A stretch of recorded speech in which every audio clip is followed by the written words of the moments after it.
कृपा निधि है तो कृपा भी करेंगे कभी ना कभी। यदि नाथ का नाम दया निधि है। यहाँ एक सूत्र मिल रहा है कि नहीं मिल रहा है? भगवान अपने नाम को बदनाम नहीं होने देते।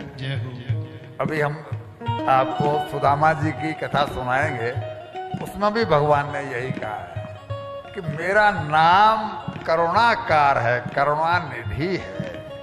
मेरी तरफ कोई दुखी होकर के यदि आता है तो मेरी करुणा उफनने लगती है। वही पंडित जी गा रहे हैं कि यदि नाथ का नाम दया निधि है तो दया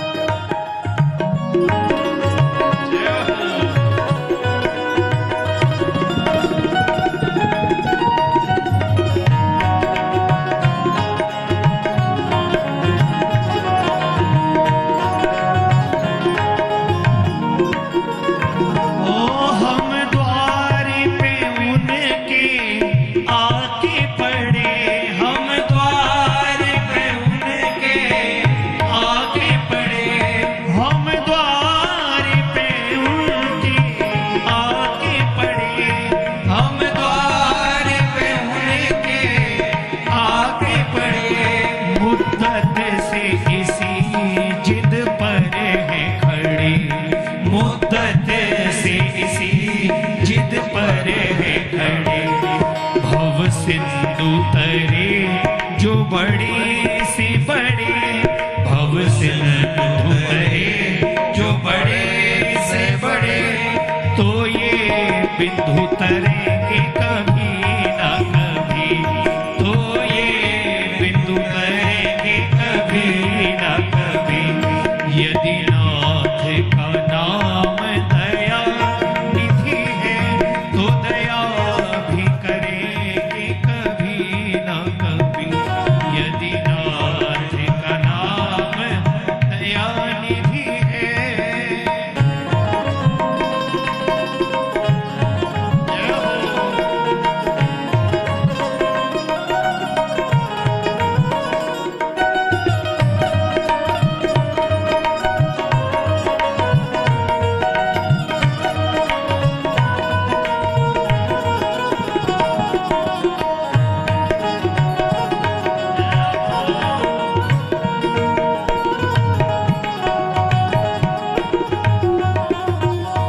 जहाँ गिद्ध निषाद का आदर है। जहाँ गिद्ध निषाद का आदर है। जहाँ व्याधि अजामिल का घर है। जहाँ व्याधि अजामिल का घर है। वहीं मेघ बना के उसी घर में। वहीं भेष बना उसी घर में। वही भेष बना के उसी घर में हम जा ठहरेंगे कभी ना कभी।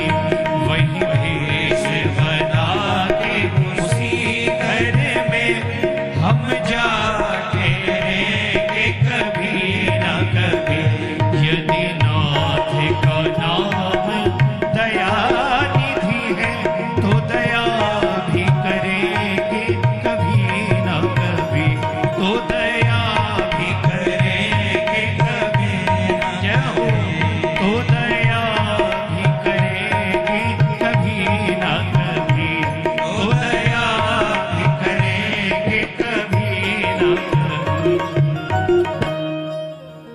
सुंदर क्या कहा है कि गीध और अजामिल जैसे पापी तार दिए।